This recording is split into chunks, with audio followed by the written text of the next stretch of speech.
और अमित सर के पास चलते हैं। अमित सर, सबसे पहले मैं आपसे ही समझना चाहूँगा, क्योंकि गोल्ड और अगर सिल्वर की चाल देखें हम लोग यहाँ पर, तो अगर एमसीएक्स में देखें तो एक हल्का दबाव गोल्ड में देखने को मिल रहा है, सिल्वर में भी एक हल्का सा दबाव यहाँ पर आप देखिए करीब करीब 1,51,000 के आसपास ट्रेड कर रहा है यहाँ पे गोल्ड।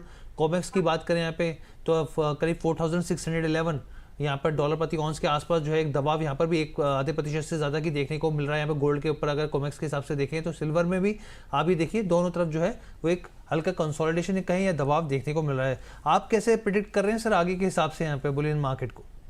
हर जी पहले जितने भी शो अपन ने किए हैं उसमें हर शो में मैंने यही कहा है, ना बाजार बहुत टूटता हुआ दिख रहा है, ना बाजार बहुत बढ़ता हुआ दिख रहा है। और न्यूज के बेस में बाजार चलने की उम्मीदें बता रहा था मैं, और यही अभी तक हुआ है पिछले 3-4 हफ्तों से। जिस किसी ने भी बात सुनी होगी, बड़ी उम्मीदें नहीं लगाई होगी, बड़ी उम्मीदें नहीं लगाई होगी, तो अपना समय समय पर लामल करता रहा होगा। लेकिन हर जी ये सारी बातें इसलिए कही जा रही है क्योंकि अब कुछ सेटअप ऐसे बन रहे हैं जो 2 से 3 हफ्ते में बाजार को या तो फिर बहुत बढ़ा सकते हैं या तो फिर बहुत तोड़ सकते हैं। तो अब यहाँ से थोड़ी कॉशियस अप्रोच अपनानी है। बाजार अभी भी सीमित दायरे में ही दिख रहा है, जब तक 1,50 के ऊपर है तब तक बहुत टूटने की उम्मीद कम है, और 1,54 के ऊपर जब तक नहीं जा रहा तब तक बहुत बढ़ने की उम्मीद भी कम है। तो लेकिन अब कुछ 2 या 3 हफ्तों के अंदर अंदर दोनों में से एक बाजू का ब्रेकआउट जरूर आएगा। जब ब्रेकआउट आता है तो अपनी पोजीशंस को होप्स में मत रखिएगा। तो मेरी तरफ से हर जी गोल्ड में रणनीतियां बनाई हुई है मैंने, दोनों साइड की रणनीतियां। अभी 1-2 दिन तो लो भागो वाला बाजार रहने की उम्मीद है, यानी आज और कल में अचानक से थोड़ा बहुत टूटना, अचानक से थोड़ा बहुत बढ़ना, फिर बाजार ने यहीं पर आके क्लोज हो जाना, इस टाइप का बाजार लग रहा है। तो अभी गोल्ड में 1,50,470, 1,50,500 के आसपास अगर मिलता है, अभी 1,51,200 का भाव चल रहा है, तो इसको बाय किया जा सकता है 1,50,470, 1,50,500 के आसपास। 154.99 399 का छोटा सा स्टॉप लॉस है। यहाँ पर स्टॉप लॉस मैंने गलती से लिख दिया है, 1,50,399 का स्टॉप लॉस है। टारगेट होगा 1,50,700, 1,50,900 के। दूसरा एक सेल की रणनीति है, 1,51,625, 1,51,660 के आसपास मिले तो हर चीज सेल करा जा सकता है 1,50,901 के स्टॉप लॉस से। 1,51,425, 1,51,325 और 1,51,225 तक के हम टारगेट एक्सपेक्ट कर सकते हैं। तो मोटा माटी 1,54 के ऊपर थोड़ा कॉशियस हो जाना है सेल, शॉर्ट सेल वाले, यानी जो भालू बन के बैठते हैं बाजार में, और 1,50 के नीचे सांड लोगों को थोड़ा अलर्ट हो जाना है कि भैया बाजार और टूट सकते हैं। ठीक है, तो यहाँ पर देखिए गोल्ड के ऊपर एक हजारी और एक बिकवाली की सलाह दी जाएगी। लेकिन सर आपने ब्रेकआउट की बात करी है यहाँ पर, तो कौन से लेवल्स हैं जहाँ पर आपको लग रहा है कि ब्रेकआउट की स्थिति आएगी? हर जी 1,50 के नीचे डाउन। देखिए अभी आपने एक और टर्म यूज किया था कि ये कंसोलिडेशन कब तक चलेगा। इसको कंसोलिडेशन भी कह सकते हैं, डिस्ट्रीब्यूशन भी कह सकते हैं। ये समय बताएगा कि ये डिस्ट्रीब्यूशन है या फिर एक्यूमुलेशन है। 1,50 के नीचे हम ये मान के चलेंगे कि ये डिस्ट्रीब्यूशन फेज में था, और 1,54 के ऊपर मान के चलेंगे कि ये एक्यूमुलेशन फेज में था। तो जब तक 1,50 नहीं कटता है तब तक डिस्ट्रीब्यूशन की कंफर्मेशन नहीं है, और जब तक प्रिसाइसली अगर मैं लेवल कहूं तो 153,900 का वो लेवल है जिसके ऊपर कंसोलिडेशन की कंफर्मेशन आती है। क्योंकि बाजार हर जी अगर मान लीजिए यहाँ से डिस्ट्रीब्यूशन हो रहा है, 1,50 तोड़ देता है, तो वो जो यहाँ पर बेचा गया माल है वो बहुत नीचे हो सकता है 4 से 5,000 रुपए की गिरावट दिखाने के बाद, वहां पर जब सारे सेंटिमेंट्स खराब हो जाएंगे, सारी न्यूज पॉजिटिव आने लगेगी, हम जैसे सारे एनालिस्ट जितने भी सोशल मीडिया में आते हैं वो लोग सब बेरिश होना स्टार्ट हो जाएंगे, तब बाजार टर्न अराउंड वाली सिचुएशन बनाएगा। तब तक बाजार में बेरिशनेस ट्रिगर करके रखेंगे ये लोग, और अगर बुलिशनेस ट्रिगर हो जाती है तो हो सकता है 1,60, 1,65 तक भी बाजार बढ़ जाए। तो 1,54 के बाद ही हमको मान के चलना है कि अपर साइड का ब्रेकआउट आया, यानी एक्यूमुलेशन था, और 1,50 के नीचे डिस्ट्रीब्यूशन है। ठीक है सर, तो यहाँ पर आपने जो है वो राय दे दी। लेकिन साथ ही क्योंकि बहुत सारे दर्शकों के चांदी के ऊपर भी सवाल थे, तो लगे हाथ सर चांदी के ऊपर भी यहाँ पर पिक शेयर कर दीजिए। हर जी देखिए, जब तक 2,44,000 रुपए के नीचे नहीं जा रही तब तक बहुत बड़ी मंदी आ जाए इसकी उम्मीद कम है। लेकिन 1,44 के नीचे, 2,44 के नीचे अब जाने पर भैया तेजी मत रखिएगा, क्योंकि अब 2,44 कटता है तो एक बड़ा मेजर फॉल, जैसा हम अब फरवरी और मार्च महीने में देखते थे, 30,000, 40,000 रुपए की मूवमेंट आती थी, उस तरह की हो सकता है। रेगुलर ना आए लेकिन एक मूवमेंट आए, तो 244 में कॉशियस रहना है।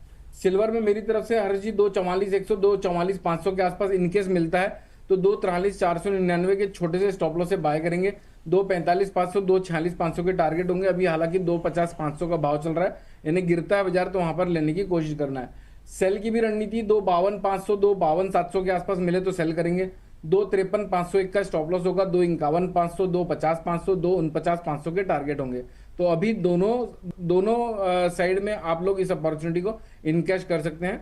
बहुत बड़ी उम्मीदें अभी इमीडिएटली मत लगाइए और स्टॉप लॉसेस को जरूर मेंटेन करिएगा। ठीक है। तो सर की तरफ से यहाँ पे देखिए पूरा हम लोगों ने 360 डिग्री व्यू रखवा दिया, आपको बता दिया है यहाँ पर गोल्ड और सिल्वर के ऊपर, कॉल भी हो गई यहाँ पे। अब चलते हैं मोमिता जी के पास। मोमिता जी एक चीज़ समझाइए, क्योंकि देखिए अभी बाजार में अनिश्चितता बनी हुई है, महंगाई जो मार्च की अमेरिका की रही वो बढ़कर आई यहाँ पे, फेडरल रिजर्व ने ब्याज दरों को वैसे ही रखा है यहाँ पर, यूरोपियन सेंट्रल बैंक की बात कर लीजिए, बैंक ऑफ इंग्लैंड की बात कर लीजिए या फिर बैंक ऑफ जापान की बात कर लीजिए, सबने ब्याज दरों में कोई बदलाव नहीं किया है यहाँ पे। और कुछ ब्रोकरेज की रिपोर्ट भी ये कह रही है कि भाई सोने के लिए जो पॉजिटिव रुख बन सकता है वो है 6 से 12 महीने के बीच में। यहाँ पे यूबीएस की एक रिपोर्ट आई है, वो कहती है भाई 6 से 12 महीने के अंदर एक पॉजिटिव गोल्ड में एक जो है एक्शन देखने को मिल सकता है। क्या आप भी इस बात से इत्तेफाक रखती हैं? अगर हम ओवरऑल सिनेरियो बात करें, जो अगर आज की हम पहले बात करते हैं कि जो हमें थोड़ा बहुत सॉफ्टनेस देखने को मिल रही है, वो यही है कि यूएस ईरान के टॉक में थोड़ा कुछ इम्प्रूवमेंट देखने को मिल रही है। बट डोनाल्ड ट्रम्प ने बोल दिया है कि he might not accept all the terms, so that is one condition which is there. But अब क्रूड ऑयल प्राइसेस अभी भी $100 के ऊपर है, इस वजह से सारे ही जो सेंट्रल बैंक्स हैं उनने अपने इंटरेस्ट रेट को अभी कोई छेड़खानी नहीं की है। अब जो नेक्स्ट उनकी मीटिंग होगी वहाँ पे एक्सपेक्टेड है कि वो प्रोबेबिलिटी ज़्यादा है कि वो शायद इंटरेस्ट रेट को बढ़ाए, तो वहाँ पे हमें गोल्ड प्राइसेस में थोड़ा बहुत सॉफ्टनेस देखने को मिलेगी। बट अगर हम लॉन्गर टर्म व्यू की बात करें तो गोल्ड और सिल्वर प्राइसेस दोनों ही अभी भी अपसाइड ही है। बट हाँ, हमें लास्ट ईयर जैसा रिटर्न मिला था कि 144% of return in silver, almost 65 to 70% in gold, वो इस साल हमें देखने को नहीं मिलेगा। बट लास्ट ईयर से प्राइसेस अभी भी ऑलमोस्ट 30-35% ऊपर ही क्लोजिंग हो सकता है नेक्स्ट 6 to 12 मंथ्स की अगर हम बात करें। अगर गोल्ड की बात करें तो almost target is there for $4,700 का तो है ही कि इस साल के एंड तक $4,700 तक गोल्ड आ सकता है। वहीं सिल्वर की बात करें, सिल्वर भी $80 to 85 तक आ सकता है by the end of the year. तो ओवरऑल जो लॉन्ग टर्म सिनेरियो है गोल्ड और सिल्वर में ज़्यादा है अभी, just because of the crude oil prices, inflation और इंटरेस्ट रेट के चलते हमें थोड़ा सा दबाव दिख रहा है। क्योंकि जैसे ही ये सारी चीज़ें थोड़ा नॉर्मलाइज होनी शुरू होगी, gold and silver prices will get on to track और ये अपसाइड ही दिखाएगा। तो और अगर हम लेवल्स की बात करें, यस, वन साइडेड रैली तो अभी नहीं आ रही until unless gold crosses at least 1,55,500 और सिल्वर अभी 2,50,000 के आसपास चल ही रहा है। तो 2,48,000 के जब तक ऊपर है तो सिल्वर में भी हमें पॉजिटिव ही दिखेगा। ठीक है मैम। तो मैम आपके हिसाब से यहाँ पर अगर आपकी कॉल है तो वो क्या होनी चाहिए फिर गोल्ड और सिल्वर के ऊपर? गोल्ड हम बाय कर सकते हैं अराउंड 1,50,500 के आसपास with stop loss of 1,47,900 and target of 1,55,500। But यहाँ पे मैं एक चीज़ बोलना चाहूँगी, please maintain the stop losses because अभी जो मार्केट है that is in a very confusing scenario है। कुछ भी स्टेटमेंट आते हैं उसी हिसाब से मार्केट मूव कर रही है। So yes, always maintain the strict stop loss.